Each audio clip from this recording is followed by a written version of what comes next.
ሀናና ቤተሰቦቿ ምንም መሆን የለባቸውም። በጣም ነው እኔ ያሳዘነችኝ። ሰላም ሰላም! ውድና የተከበራችሁ የፍሪቲ ቤተሰቦች እንዴት ናችሁ? ሰላም ናቸው ወይ? ከኔ ጋር ሁሉ ሰላም ነው አለን። እንግዲህ ጽናት ድራማ ክፍል 312 ይዤላችሁ መጥቻለሁ። ሊና ቤቷ ገብታ ምሳ እያዘጋጀች ትገኛለች። ናቲ ቤት ሄደ። እሷም እባክህን እናቴ ምን ልትሰራ መጣህ ብላ ኮስተር አለችበት። ሂድ ውጣ ከዚህ ብላ ደገምገም አድርጋ እየተቆጣች ተናገረችው። እሱ ደግሞ እኔ ሊናዬ አንቺን ጥዬ መሄድ አልችልም ብሎ አላት። የመጣሁት ደግሞ አዲስ የምስራች ልነግርሽ ነው ሲላት፣ ምንድን ነው ደግሞ የምትነግረኝ በማለት እሷም ንገረኛ እያለችው ትገኛለች። እዚህ የምስራች አለ። ምሩ እንደጸነሰች ለናሆሜ ነገረችው። ናሆሜም ደነገጠና ምንድን ነው ያልሽው? እውነትሽን ነው እማ ብሎ በጠየቃት። አዎ እውነቴን ነው። እኔ እኮ ዝጋ እኮ የህፃን ልጅ ልብስ ሳይ አስደነገጠኝ። ምንድን ነው እያልኩ ነበረ። ለካ የኔ ውድ ሚስት እርጉዝ ናት። ግን እኮ ለምን በማለት እሱም ደነገጠ። ምክንያቱም እንድትታመሚብኝ አልፈልግም፣ እኔ አንቺን ማጣት ስለማልፈልግ ነው በማለት እሷን በቃ እሺ አይዞሽ ችግር የለውም የሆነው ይሁን ብሎ አላት። ደስም ብሎታል፣ ውስጡም ተክዟል። እሷን ደግሞ እንዳይከፋት በማለት የእሱን ፊቱን ወደ ደስታ ቀየረው። በቃ እንግዳማ ለቤተሰቦች ደውዬ ልንገራቸውና እማዬም አባዬም ይህንን ነገር መስማት ደስ ይላቸዋል ቢሰሙ በማለት እሱም ተናገረ። አይ አሁን ላይ ለማንም ሰው አንናገርም፣ ዝም ነው የምንለው፣ መጀመሪያ መረጋገጥ አለበት፣ መቆየት አለበት አለችው። እሱም ደግሞ ምን ችግር አለው አንቺ ለማንም ሰው አልተናገርሽም ብሎ ሲላት፣ አይ እኔ የተናገርኩት ለጽናት ብቻ ነው፣ ሁሉ ነገር ስለሆነች ለእሷን ነግሬያታለሁ በማለት እሷም ዝም አለች። እሺ በቃ ያልሽው ይሁን በማለት እሱም ዝም አለ። ሀና እና ቤተሰቦቿ ምንም መሆን የለባቸውም። ሀና በጣም የዋህና ምስኪን ልጅ ናት። ለሰው ብላ ራሷን ህይወቷን አደጋ ላይ ያደረገች ጀግናና እንቁ ልጅ ናት። እንግዲህ የነጽናትን ቤት ቀጥ ለማድረግ ስትል የእሷን ህይወት አሳልፋ ሰጥታለች። እባክሽን አንቺ ከዚህ መስሪያ ቤት ከጠፋሽ ዋጋ የለንም በማለት ጺና ኪያ በቃ ዛሬ መግባት አለብሽ ስራ በማለት እባካችሁ እኔ ውስጤ በጣም ፈርቷል፣ መሄድ አልችልም፣ አልገባም በማለት ስትላቸው፣ አይ ግዴታ መግባት አለብሽ ካለምንም ነገር፣ አሁን ደግሞ ከጠፋሽ ስራ ዛሬ ካልገባሽ ይጠረጥሩሻል፣ ለምን ቀራሽ በማለት ያቺ ቤቲ ትጠረጥርሻለች፣ ስለዚህ አንቺ ግዴታ መስሪያ ቤት ሄደሽ መገኘት አለብሽ አሏት። በቃ እንዳላችሁ ትሽ በቃ ግን ውስጤ በጣም ፈርቷል፣ አይምሮዬ በጣም ብዙ ነገር ነው እያሰበ ያለው፣ ተጨንቅ ያለው ስትላቸው፣ ችግር የለውም አይዞሽ ብለው እሷንም ወደ መስሪያ ቤቱ ሸኟት። እሷ በጣም ውስጧ ተጨንቋል። ምን ልበላችሁ በቃ እውነት እኔ ሀና በጣም ነው የምታሳዝነኝ ማለት ነው። እና ውስጧ በጣም እየተርበተበትና እየተጨነቀች ወደዛ መስሪያ ቤት ሄደች። መስሪያ ቤትም ስትሄድ ያየችውና የደረሰባት ነገር በጣም ትንሽ ከበድ ይል ነበረ። የመጥሪያ ወረቀት መልሶ ለአቶ በላይ ተላከለት። አቶ በላይ እንግዲህ እንደምታዩት በጣም ተለውጧል። ስኳሩም ተነስቶበታል። በጣም እየተዝለፈለፈ ይገኛል። ማነው ወንዱ እያለ ይቀመጣል፣ ይነሳል። የሚሆነው ነገር ሁሉ በሙሉ ጠፋም። ግድግዳውን ይነካል፣ ፊቱን ያዞራል፣ ዊስኪ ይጠጣል። ምን ልበላችሁ እና እኔን ማን ነው እንዴት ቢደፍረኝ ነው ዘራፍ፣ እኔ ማንም አይነካኝም፣ እኔ በላይን እያለ ወረቀቱን እያየ መልሶ ያስቀምጣል። ጋርድ ተብዬው አቶ በላይ ችግር የለውም አንተን ብቻ ነው የምጠብቀው። እኔ የማደርገውን አደርጋለሁ። ይህንን ንብረታችንንና ሀብታችንን ማንም ሰው በመሀላችን ገብቶ ማንም አይወስድም፣ እኔ አለሁ በማለት እሱም ኮስተር ብሎ ተናገረ። ኪያ ቤቲ ሄኖክን አንድ ነገር ትናገራለህ፣ አንተና ሀና ያደረጋችሁትን ጠንቅቄ በራፍ ስር ሆኜ ሰምቻለሁ። ስለዚህ አንተ ትመሰክራለህ በአቶ በላይ ላይ ብላ ሄኖክን ታስገድደዋለች። እባክሽን እኔ እንደዚህ አይነት ጭምልቅ ያለ ነገር ውስጥ እኔ መግባት አልፈልግም በማለት እንግዳውስ ያንን ያደረግከውን አንተ ሀና ፋይሉን አውጥታ ስትወስድ አንተ እያየህ ዝም ብለህ ነው ፋይሉን ያስወሰድከው ብዬ ይሄንን እናገራለሁ ስትል እሷ ደግሞ በፍጹም በቃ አንቺ ያልሽኝን አደርጋለሁ አላት። ሀናና ሄኖክ እዚህ ጋ ነው ሲጨቃጨቁ ያቺ ቤቲ እየሰማቻቸው እኔ ምልሽን አዳምጪኝ እያላት እኔ አንቺ ባልሽኝ ነገር እኔ ምንም የምስማማበት ነገር የለም እያለ ሀናን ሲናገራት ነበረ። ሀና ደግሞ በጣም እየለመነችው ነበር። የፈለግከውን ነገር ማድረግ ትችላለህ፣ ይሄ ነገር ደግሞ ለነኪራ ያስፈልጋቸዋል በማለት በጣም ተናዳ ሄኖክን ተናገረችው። ቅዱሴ ቤት ሲገባ እናቴ በጣም ደብሮታል፣ ፍዝዝ ብሏል፣ ምን ሆነህ ነው አንተ ንገረኝ ብሎ በማለት ያለውን ነገር ነገረው።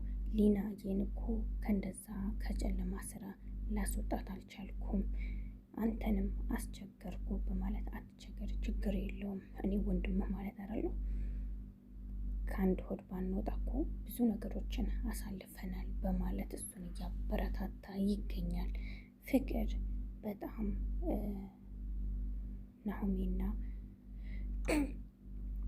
ናሆሜና ቅዱሴ ወደ ፍቅር ቤት አመሩ። ፍቅርን እያንዳንዱ ነገር ጠየቃት። እኔ ምንም ነገር የምናገረው ነገር የለም፣ ግን አሁን እሱ የለም፣ ሲመጣ ጆከር ሲመጣ ያለውን ነገር ይነግራችኋል በማለት እሷም ይሄንን መልስ ሰጠቻቸው።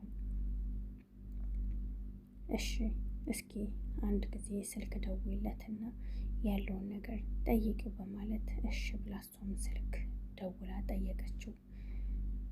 ግን ስልክ አያነሳም።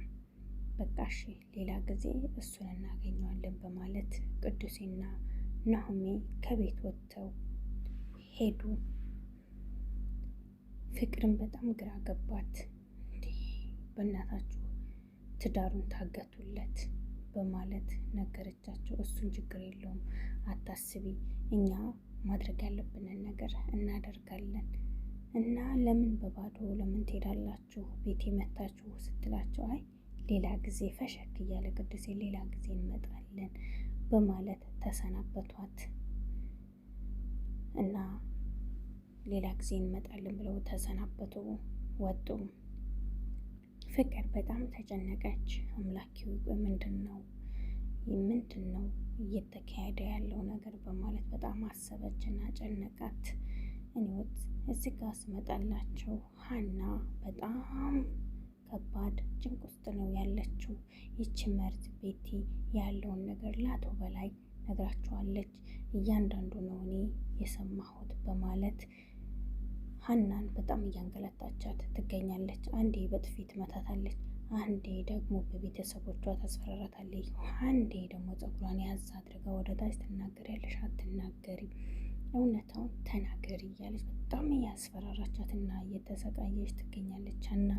ሀና እያለቀሰች ነው ያለችው። ለቤተሰቦቿ ስልክ በምትደውልበት ሰዓት አንቺ ጦሰኛ፣ አንቺ ያመጣሽብን ጉድ ይሄው እኛንም እባካችሁን ቤተሰቦችን ምንም አታድርጓቸው፣ እኔን የፈለጋችሁትን ነገር አድርጉኝ በማለት ሀና ለቅሷን ጀመረች። አንቺም ማትረቢ አሁንም ትነግርናለች ወይስ አትነግሪኝም በማለት አቶ በላይም ሆነ ቤቲ እየጮሁባት ይገኛሉ። በቃ እሺ ያለውን ነገር እነግራችኋለሁ በማለት እሷም መሀል ላይ ቁም ብላ እያሰበች ትገኛለች።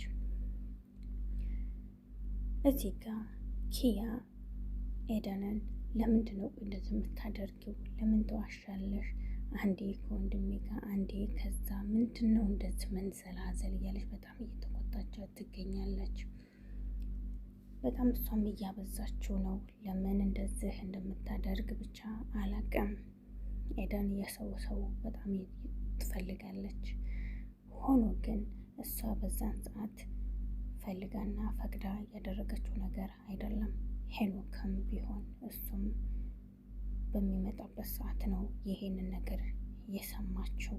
ስለዚህ አውቃም አይደለም አቅፎ እሱ እንደዛ እንትን ሲላት የነበረው አንደኛ ኤደን ስላላየቻት ኪያ እንድታየው እሷንም አውቆ እንደዚህ ልቧን ለመስበር ስለፈለገ ነው ጥምጥም ያለባት። እና ሄኖክ ችሎታለህ፣ 2/3 ሰውን ልብ የመስበር ችሎታለህ። ኤደን እዝጋ ቆይ ለምንድን ነው አምላኬ ለምን ወደ ራሴ አትመልሰኝም በማለት ወደ ፈጣሪዋ እንትን ትላለች፣ ትማጸናለች። ግን አልፏል ሁሉም ነገር። ራኪ ወደ ቅዱስ ቤት አመራች። ቅዱሴ ነይ እስኪ እንግዲህ ዛሬ እኔ ጋር አሸር ጉድ እንበል። ዛሬ አንድ የምስራች የምነግርሽ ነገር አለኝ። ግን መጀመሪያ ከዛ በፊት ግን አንድ ጥያቄ ልጠይቅሽ። ባለፈው እኮ ቤት ስመጣ በጆሮ የሰማሁት ነገር ምንድን ነው? እንደዛ እስቲ እኮ በጣም ደንግጬ ከቤት ነው የተመለስኩት በማለት አይ የሰማኸው ነገር ውሸት ነው አለችው። አይ ችግር የለውም በማለት እሱም ዝም አላት። እዚህ ጋ እንግዲህ ጠበቃው ጋር ሄዶ እኔ በብዙ ብር ጠበቃ ሆነኝ በማለት ጠበቃውን አዋራው። ጠበቃው ደግሞ በፍጹም አላደርገውም አለው። እኔ ብር የሚገዛኝ ሰው አይደለሁም፣ ለሀቄና ለሀቄ ብቻ ነው የምቆመው በማለት አቶ በላይን አሰናበታቸው። ሪከርድም አላቸው። በጣም ደስ የሚል መረጃ ነው የያዘው። እዚህ እንደምታዩት ሞላ ቤተሰቦቹ ተሰባስበው ይገኛሉ። የተሰባሰቡበትም አንድ ነገር ምንድን ነው ያው ሁሉም ሰው አልሰማም። አሁን ግን እኛ ራሱ በጣም አዝነናል። ቅዱሴ ከዚህ ውስጥ መውጣት የለበትም፣ ከዚህ ውስጥ መውጣት የለበትም፣ ከዚህ ድራማ የትም ቦታ መልቀቅ የለበትም። አርፎ እኛ ጋራ እዚሁ ቢቀመጥ ነው ደስ የሚለን ማለት ነው። እንግዲህ ራኪና ቅዱሴ እራት ሰርተው ቤት ውስጥ ግብዣ አድርጎ በቤቱ ሰዎችን አድሟል ማለት ነው። እና በጣም ደስ በሚል ሽኝት ነው ሊሸኙት የተዘጋጁት ማለት ነው። እንግዲህ ቅዱሴን ሁላችንም በጣም ነው የምንወደው። ለሰው መልካም ሀሳቢ፣ የተጠላ አስታራቂ፣ ትህትና፣ ሰው ሲጣላ ቀስ ብላችሁ ረጋ ብላችሁ ለምንድን ነው እንደዚህ ቸኮል የምትሆኑት በማለት የእሱን ህይወት ትቶ ወደ ሌላ ሰው ህይወት ቀና የሚል ሰው ነው እና በምትሄድበት ሁሉ መልካም መንገድ እንመኝልሃለን እኛም ማለት ነው። በጣም ደስ ያላቸው ምንድን ነው እንግዲህ ዛሬም ደግሞ ሌላ አዲስ ነገር አለ እነ ምሩ ጋር ማለት ነው። እንግዲህ በቃ እንገራቸው ምናምን ብለው አወሩ። ከዚያ በኋላ ካወሩ በኋላ ናሆሜም እንግዲህ እኔም በተለይ በቃ የልጅ አባት ለሆን ነው በማለት በጣም ደስ አላቸው። ሁሉም በጣም በደስታ እልልልልልልልልልል አሉ ማለት ነው። እና በጣም ደስ ይላል። ቅዱሴ እንግዲህ በቃ እኔ እንደዚህ የምትወዱኝ አልመሰለኝም ነበረ በማለት ነገራቸው። ሁሉም አለቀሱ። እንባቸውን መቆጣጠር አቃታቸው። በጣም ነው ያዘኑት። ሁሉም መልካም መንገዱን እየተመኙለት ይገኛል። እኛም ቅዱሴ እንወድሃለን፣ በምትሄድበት መንገድ ሁሉ እመቤቴ ከፊት ትሆን እንወድሃለን።